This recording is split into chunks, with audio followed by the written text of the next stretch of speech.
If you came into the precinct, I'd be glad to show you on a map where our C-summons enforcement takes place. It takes place in the locations with the most noise. Dyken Street, if you looked at our criminal court summonses on the map, it's probably the epicenter of where we issue criminal court summonses. If you put every criminal court summons on a map, which I do, I have that on my computer, on my desktop, there are parts of the precincts where you see almost no enforcement. Maybe a street like Chittenden, where there's very little enforcement unless there needs to be. If you look at all the C-summonses on the map along Dyken Street, especially between Naval and Broadway, there is a ton of enforcement at that location. Does that stop people from driving down there in droves on motorcycles? No, absolutely not. And there's nothing illegal about them coming down on motorcycles. Now you mentioned they're revving their motors. That is illegal because that's noise pollution. And we write summonses for that. And that stops that particular person who's getting the summons from doing it at that particular moment.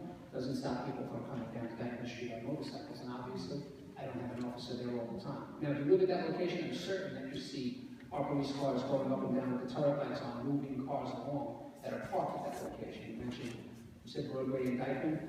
There are a lot of cars. There's Albert on the phone over there. There's a lot of locations right there where people tend to come. We move them along. We give them summonses when needed, but it certainly doesn't prevent congestion in that area. Just as any location in Manhattan where there's a ton of congestion, the summonses we write help, but they're not going to get rid of the noise completely. That is probably one of the loudest corners that we have. Now, Officer Pena actually made a few visits to some, I'm glad you mentioned Officer Pena, he actually does an excellent job for me. He's made a few visits to some locations where we have had some noise. For example, right there you have Albert's on the phone, but we've had some complaints about the noise coming out of that establishment. Officer Pena sat with the owner of that establishment this week and they went over that. There's a car wash a little north of there on the same side of the street. I've got some complaints that cars will pull in there at 3 in the morning, and as they wait to get their car washed, the music is blasting. We had a conversation with that over this week. We requested that they put up a sign telling the patrons not to blast their music as they're waiting to get the car washed.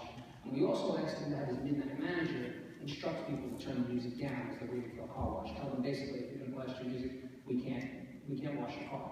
And you know, we've started a dialogue with him. Obviously, if we don't see an improvement, then enforcement action can be taken against him, because even though it's not his vehicles are coming to be washed, it's feeding into the problem. So we are working on those issues. I know they're not totally taken care of, but we are working on those issues, and I assure you.